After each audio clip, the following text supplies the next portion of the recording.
The Papare was able to catch up with Mr. Barney Reid, the coach of St. Thomas's College. Welcome, Mr. Barney.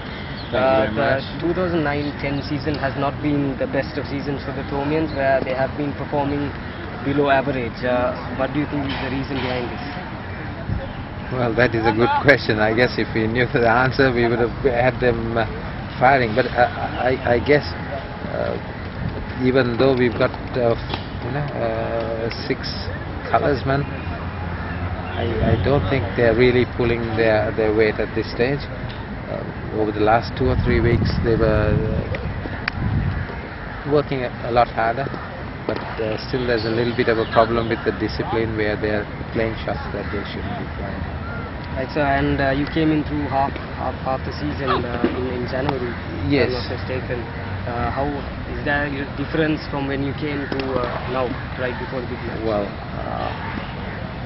hard for me to say. I can't say because I'm not seeing a great improvement. I'm seeing little bits here and there, and hopefully, all we need to do is get everyone firing at the big match, then we'll be all right. So if 5 or 6 fire, we'll still do all right. How has your stint been at St. Thomas as a coach this time around? Well, it's been okay, a little bit different, because I guess the boys have found it a little bit to work with my style of coaching, because mine is mainly to do with discipline, and where you bowl certain lines, and with the batting you only hit the ball that's there to be hit, rather than the typical Sri Lankan ways. If the ball is close enough, let's have a bit of a crash. So I guess to me that's what's letting us down, playing the unnecessary shots. We get to 15 and 20 and then do something silly. The boys are not getting out at 0 to 5. Most of them are getting out 15, 20, 30. So, and which is bad. They've got to have that bit of discipline to bat through the hard times. Right, and talking about the Thomian side, what do you consider their strengths? Well, at this stage, I guess the bowling is better than the batting. But like I said, it is not like looking at 30-40% change. We are looking at 2 or 3%. And that is going to make a huge difference if they can rise up to the occasion. The crowd is out there. It's at the end, it's what you got in here that matters. If they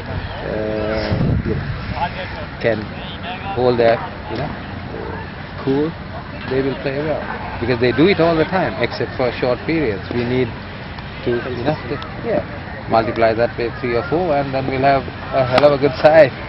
And so you'll be playing against a very strong side on It is a formidable side. We met some of the boys in Australia when they came for that, when they beat Australia out there, and they are obviously good players, and most of the others who have been here have done well.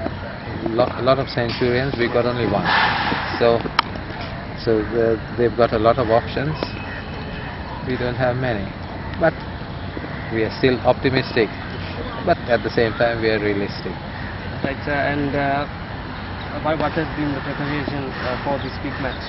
Talking about the practice sessions, what the guys have gone through? Yeah, we're trying to keep them close together, doing the same things, eating together and all that sort of stuff, just to build a bit of team spirit. Now they go into a camp from tomorrow, and hopefully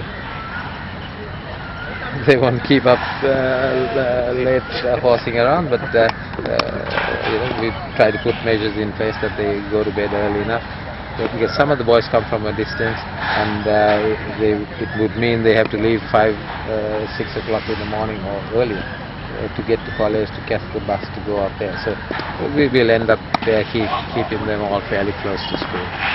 And what is your final message to the Royal Camp before the 131st Athletic Group? Well, we'll be out there trying. That's all we can do. We will do our best, can't ask for anything more from the boys. And good luck to Royal. Thank you, sir.